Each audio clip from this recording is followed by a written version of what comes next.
സർക്കാർ ജീവനക്കാരുടെ ഏപ്രിലിലെ ശമ്പളം മുടങ്ങിയേക്കും. ധനവകുപ്പിന്റെ വീഴ്ച കാരണം പണമിടപാടുകൾ നടന്നില്ല.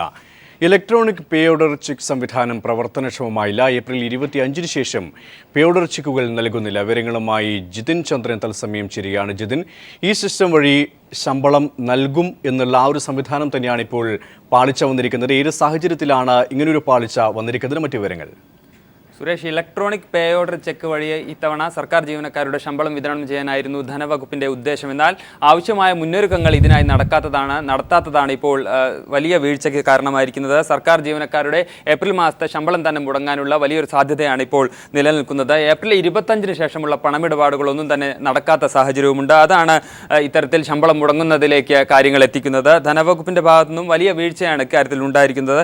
ഇലക്ട്രോണിക് പേ ഓർഡർ ചെക്ക് വഴി ശമ്പള വിതരണം ചെയ്യാനായിട്ടുള്ള എല്ലാ മുന്നൊരുക്കങ്ങളും ധനവകുപ്പിന് ഇതുവരെയും പൂർത്തിയാക്കാനായിട്ടില്ല. ധനവകുപ്പിന്റെ സ്പാർക്ക് എന്ന വിഭാഗത്തിനായിരുന്നു ഇത്തരത്തിൽ ഇലക്ട്രോണിക് വൽക്കരിച്ച ശമ്പള വിതരണത്തിന്റെ ചുമതല. ഇതിലൂടെ RBIയുടെ റിസർവ് ബാങ്ക് ഓഫ് ഇന്ത്യയുടെ കുബേർ വെബ്സൈറ്റ് വഴിയാണ് ശമ്പളം വിതരണം ചെയ്യേണ്ടിയിരുന്നത്. ഇതിനായി പൊതുമേഖലാ ബാങ്കുകളിലോ അല്ലെങ്കിൽ ട്രഷറികളിലോ ജീവനക്കാർ അക്കൗണ്ട് തുറക്കുകയും ഈ അക്കൗണ്ടിലേക്ക് ട്രഷറിയിൽ ചെന്ന് ബിൽ മാറുമ്പോൾ പേ ഓർഡർ ചെക്ക് ഇലക്ട്രോണിക്കായി ഈ അക്കൗണ്ടിലേക്ക് പണം എത്തിക്കുന്ന രീതിയാണ് നടത്താൻ ഉദ്ദേശിച്ചിരുന്നത്. എന്നാൽ ഇതിലാണ് വലിയ വീഴ്ച ഉണ്ടായിരിക്കുന്നത്. ഇതിനായി ആദ്യം നാഷണലൈസ്ഡ് ബാങ്കിൽ അല്ലെങ്കിൽ ട്രഷറിയിൽ ജീവനക്കാർ അക്കൗണ്ട് തുറക്കേണ്ടിയിരുന്നു. എന്നാൽ ഭൂരിഭാഗം ജീവനക്കാരും ഇപ്പോഴും അക്കൗണ്ട് തുറന്നിട്ടില്ല. നിലവിൽ 10% ജീവനക്കാർ മാത്രമാണ് അക്കൗണ്ട് തുറന്നിട്ടുള്ളത് എന്നാണ് വിവരം. ഒപ്പം തന്നെ ഇത്തരത്തിൽ ഈ പദ്ധതി ഈ മാസം നടപ്പിലാക്കുമ്പോൾ ഏപ്രിൽ 25 മുതൽ പേ ഓർഡർ ചെക്കുകൾ ജീവനക്കാരുടെ കയ്യിൽ നൽകേണ്ട എന്നും ധനവകുപ്പ് ഉത്തരവിട്ടിരുന്നു. അതുമൂലം ഏപ്രിൽ 25-ന് ശേഷം പേ ഓർഡർ ചെക്കുകൾ ജീവനക്കാർക്ക് ലഭിച്ചിട്ടുമില്ല. ഇത്തരത്തിൽ ഇലക്ട്രോണിക് പേ ഓർഡർ ചെക്ക് സംവിധാനം പ്രവർത്തനക്ഷമമായതുമില്ല. പഴയ രീതിയിലുള്ള ശമ്പള വിതരണം നടക്കുന്നുമില്ല എന്ന സ്ഥിതിയാണുള്ളത്. ഇതാണ് ഏപ്രിലിലെ ശമ്പള വിതരണം തന്നെ മുടങ്ങിയേക്കാവുന്ന രീതിയിലേക്ക് കാര്യങ്ങൾ എത്തിച്ചിരിക്കുന്നത്. ശമ്പളത്തിന് പുറമെ PF ലോൺ, ഒപ്പം ശമ്പള ബിൽ കുടിശ്ശിക എന്നിവയും ഇത്തവണ അക്കൗണ്ടിൽ എത്തില്ല. ഒപ്പം തന്നെ മറ്റൊരു കാര്യം ഇതുമായി ബന്ധപ്പെട്ട് പറയാനുള്ളത്, ഗസറ്റഡ് ഓഫീസർമാർക്ക് പരിഷ്കരിച്ച ശമ്പളം, കഴിഞ്ഞ ശമ്പള പരിഷ്കരണത്തിൽ ഉള്ള പരിഷ്കരിച്ച ശമ്പളം ഈ സർക്കാരിന്റെ കാലത്ത് ലഭിക്കാനുള്ള സാധ്യതയും ഈ ധനവകുപ്പിന് പറ്റിയ ഈ വീഴ്ചയിലൂടെ ഇല്ലാതായിരിക്കുകയാണ്. എന്തായാലും ആവശ്യമായ ഇത്തരമൊരു സാഹചര്യത്തിൽ ഈ ഒരു ആശങ്ക നിലനിൽക്കുന്ന ഘട്ടത്തിൽ ഏതെങ്കിലും തരത്തിലുള്ള വിശദീകരണം ധനവകുപ്പ് നൽകുന്നുണ്ടോ? നിലവിൽ ധനവകുപ്പിന്റെ ഭാഗത്തു നിന്നും ഇക്കാര്യത്തിൽ ഒരു വിശദീകരണം ഒന്നും തന്നെ ഉണ്ടായിട്ടില്ല. ആവശ്യമായ മുന്നൊരുക്കങ്ങളില്ലാതെ ഇലക്ട്രോണിക് പേയിങ് ഓർഡർ ചെക്ക് സംവിധാനം നടപ്പാക്കാനുള്ള ശ്രമമാണ് ഇപ്പോൾ പാളിയിരിക്കുന്നത്. ഇത് തന്നെയാണ് ഏപ്രിലിലെ ശമ്പളം മുടങ്ങുന്ന സ്ഥിതിയിലേക്ക് കാര്യങ്ങൾ എത്തിച്ചിരിക്കുന്നതും. സുരേഷ്, വ്യക്തമാണ്. സർക്കാർ ജീവനക്കാരുടെ ഏപ്രിലിലെ ശമ്പളം മുടങ്ങിയേക്കും. ധനവകുപ്പിന്റെ വീഴ്ച കാരണം പണമിടപാടുകൾ നടന്നില്ല. ഇലക്ട്രോണിക് പേ ഓർഡർ ചെക്ക് സംവിധാനം പ്രവർത്തനക്ഷമമായില്ല. ഏപ്രിൽ 25-ന് ശേഷം പേ ഓർഡർ ചെക്കുകൾ നൽകുന്നില്ല. ഇതിന്റെ വിവരങ്ങളാണ് ജിതിൻ ചന്ദ്രൻ നൽകിയത്.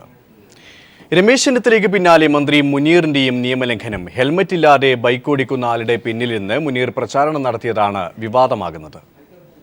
കോഴിക്കോട് തിരുവണ്ണൂരിലെ പ്രചാരണ പരിപാടിക്കിടെയാണ് മന്ത്രിയും സൗത്ത് മണ്ഡലത്തിലെ UDF സ്ഥാനാർത്ഥിയുമായ ഡോക്ടർ MK മുനീർ ഹെൽമറ്റ് ധരിക്കാതെ ബൈക്ക് ഓടിച്ചയാളുടെ പിറകിലിരുന്ന് യാത്ര ചെയ്തത്. കഴിഞ്ഞ ദിവസമായിരുന്നു സംഭവം.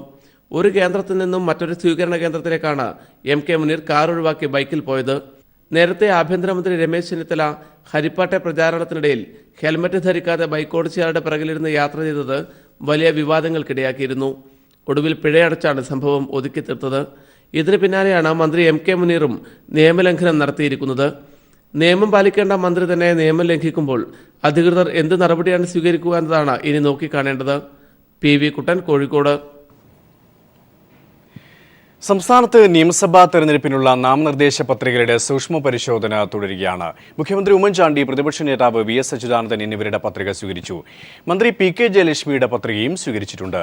ഉമ്മൻചാണ്ടിയുടെ നാമനിർദ്ദേശ പത്രിക സ്വീകരിച്ചതിനെതിരെ കേന്ദ്ര സംസ്ഥാന തെരഞ്ഞെടുപ്പ് കമ്മീഷനുകൾക്ക് CPM പരാതി നൽകും. വിവരങ്ങളുമായി തത്സമയം ഷീജ ചേരുകയാണ്. ഷീജ, ഉമ്മൻചാണ്ടി അടക്കമുള്ളവരുടെ നാമനിർദ്ദേശ പത്രിക സ്വീകരിച്ചതിനെതിരെ CPM പരാതി നൽകും. ഏത് സാഹചര്യത്തിലാണ് ഇങ്ങനൊരു പരാതി നൽകുക? മറ്റു വിവരങ്ങൾ സുരേഷ്, രാവിലെ മുതൽ തന്നെ രാവിലെ 10 കൂടിയാണ് ഇന്നിപ്പോൾ സൂക്ഷ്മ പരിശോധനകൾ ആരംഭിച്ചത്. ഇതിൽ രാവിലെ ഉമ്മൻചാണ്ടിയുടെ നാമനിർദ്ദേശ പത്രികയ്ക്കെതിരെ LDF പരാതി നൽകിയിരുന്നു. പ്രത്യേകിച്ചും പൂർവിക സ്വത്ത് സംബന്ധിച്ച് ഉമ്മൻചാണ്ടി നൽകിയിട്ടുള്ള സത്യവാങ്മൂലം തെറ്റാണ് എന്ന് കാട്ടിയായിരുന്നു LDF ഇത്തരത്തിലൊരു പരാതി നൽകിയിരുന്നത്. എന്നാൽ LDFന്റെ പരാതിയും അതോടൊപ്പം തന്നെ ഉമ്മൻചാണ്ടിയുടെ പത്രികയും സ്വീകരിക്കുന്നതായി വരണാധികാരി അറിയിക്കുകയായിരുന്നു. ഇതിനെതിരെയാണ് ഇപ്പോൾ LDF ഇപ്പോൾ കേന്ദ്ര സംസ്ഥാന തെരഞ്ഞെടുപ്പ് കമ്മീഷനുകൾക്ക് പരാതി നൽകാൻ തീരുമാനിച്ചിരിക്കുന്നത്. നടക്കുന്നത്. അതോടൊപ്പം തന്നെ കോടതിയിൽ പോകാനും LDF തീരുമാനിച്ചിരിക്കുന്നു.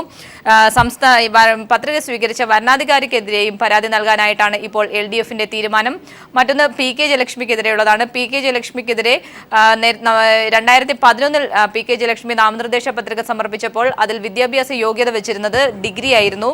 എന്നാൽ കഴിഞ്ഞ ദിവസം സമർപ്പിച്ചിട്ടുള്ള നാമനിർദ്ദേശ പത്രികയിൽ ഇത് വിദ്യാഭ്യാസ യോഗ്യതയെ കാട്ടുന്നത് പ്രീ ഡിഗ്രിയാണ്. ഇത്തരത്തിൽ 2011 തന്നെ ഇത് സമർപ്പിച്ചപ്പോൾ ഇതിനെതിരെ പരാതികൾ ഉണ്ടായിരുന്നു. ഇത് സംബന്ധിച്ച് സബ് കളക്ടർ അത് ശരിയാണ് എന്ന തരത്തിൽ ഇത്തരത്തിൽ പ്രീ ഡിഗ്രി വിദ്യാഭ്യാസ യോഗ്യത മാത്രമാണ് ജയലക്ഷ്മിക്കുള്ളത് എന്ന് കാട്ടി റിപ്പോർട്ട് മുഖ്യ തെരഞ്ഞെടുപ്പ് ഓഫീസർക്ക് നൽകുകയുണ്ടായി. ഈ റിപ്പോർട്ട് ഇപ്പോൾ കേന്ദ്ര തെരഞ്ഞെടുപ്പ് കമ്മീഷന് നൽകിയിരിക്കുകയാണ്.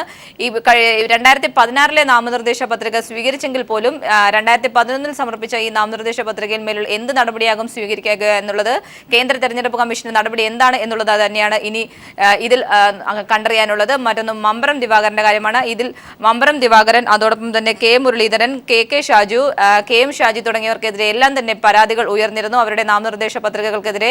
എന്നാൽ ഈ പരാതികളെല്ലാം തള്ളുകയും ഇവരുടെ എല്ലാവരുടെയും പത്രിക സ്വീകരിക്കുകയും ചെയ്തിട്ടുണ്ട്. VS അച്യുതാനന്ദനെതിരെയും പ്രതിപക്ഷ നേതാവ് VS അച്യുതാനന്ദനെതിരെ കോൺഗ്രസും ഇത്തരത്തിൽ ഒരു പരാതി നൽകിയിരുന്നു. സ്വത്ത് സംബന്ധിച്ചുള്ള കൃത്യമായ വിവരങ്ങളല്ല VS നൽകിയിട്ടുള്ളത് എന്നുള്ളതായിരുന്നു അവരുടെ പരാതിയിൽ ചൂണ്ടിക്കാട്ടിയിരുന്നത്. എന്നാൽ കോൺഗ്രസിന്റെ ഈ പരാതിയും തള്ളുകയായിരുന്നു. VSന്റെ പത്രികയും സ്വീകരിച്ചിട്ടുണ്ട്. ഏതായാലും ഇന്നത്തെ ദിവസം 5 മണി വരെയാണ് നിലവിൽ സൂക്ഷ്മ പരിശോധനയ്ക്ക് സമയം അനുവദിച്ചിട്ടുള്ളത്. ഇതിൽ ചില സ്ഥലങ്ങളിൽ വരണാധികാരികൾക്ക് കൂടുതൽ സ്ഥാനാർത്ഥികൾ ഉള്ള സ്ഥലങ്ങളിൽ അവർക്ക് സമയം കുറച്ചുകൂടി നൽകും എന്നാണ് അറിയുന്നത്. ഏതായാലും ഇന്ന് വൈകിട്ടോടുകൂടി തന്നെ ഇതിൽ എത്ര സ്ഥാനാർത്ഥികളുടെ നാമനിർദ്ദേശ പത്രികകൾ സ്വീകരിച്ചു, എത്ര പേരുടേത് തള്ളി, എത്ര പേരാണ് ഇത് സംബന്ധിച്ചൊരു വ്യക്തമായ ധാരണ ഇനി മാത്രമേ ഉണ്ടാവുകയുള്ളൂ. ഏതായാലും മെയ് 2 മാത്രമേ എത്ര സ്ഥാനാർത്ഥികളാണ് മത്സര രംഗത്ത് ഉണ്ടാവുക എന്നുള്ളൊരു ചിത്രം വ്യക്തമാകുക. കാരണം മെയ് 2 നാമനിർദ്ദേശ പത്രികകൾ പിൻവലിക്കാനുള്ള സമയം അവസാനിക്കുന്നത്. അത് അന്ന് വൈകിട്ട് 5 മണിയോടുകൂടി മാത്രമേ ഒരു പൊതുചിത്രം ഏതായാലും വ്യക്തമാവുകയുള്ളൂ. സുരേഷ്, മുഖ്യമന്ത്രി ഉമ്മൻചാണ്ടി, മന്ത്രി PK ജയലക്ഷ്മി തുടങ്ങിയവരുടെ പത്രികകൾ സ്വീകരിച്ചതിനെതിരെ CPM കേന്ദ്ര സംസ്ഥാന തെരഞ്ഞെടുപ്പ് കമ്മീഷനുകൾക്ക് പരാതി നൽകും. ഇതിന്റെ വിശദാംശങ്ങളാണ് ഷീജ നൽകിയത്. കേരളത്തിൽ ഇടതുപക്ഷം അധികാരത്തിലെത്തുമെന്ന് CPM general secretary Sitaram Yechury. 5 വർഷത്തെ UDF ഭരണം ജനം മടുത്തെന്നും ഇടതുപക്ഷം വൻ ഭൂരിപക്ഷം നേടുമെന്നും യെച്ചൂരി നെടുമ്പാശ്ശേരിയിൽ പറഞ്ഞു. തെരഞ്ഞെടുപ്പ് പ്രചാരണത്തിനായാണ് സീതാറാം യെച്ചൂരി കേരളത്തിലെത്തിയത്.